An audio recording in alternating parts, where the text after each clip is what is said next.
असां हिते government elementary college Hussainabad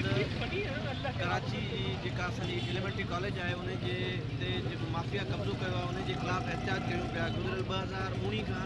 4 साल थी विया हुया उहो कब्ज़ा जेके माफ़िया आहे उहो हिते कब्ज़ो कयो वेठी आहे। उन जे ख़िलाफ़ु असां एहतियात कयूं था सिंध गवर्नमेंट खां, एजुकेशन डिपार्टमेंट खां, मिनिस्टर ऑफ एजुकेशन खां ऐं ॿियनि आला इदारनि खां या घुर कयूं था त इन NGOs खां असांजो गवर्नमेंट एलिमेंट्री कॉलेज हुसैनाबाद जेको एजुकेशन जो मर्कज़ आहे कराची जो उन खे ख़ाली करायो वञे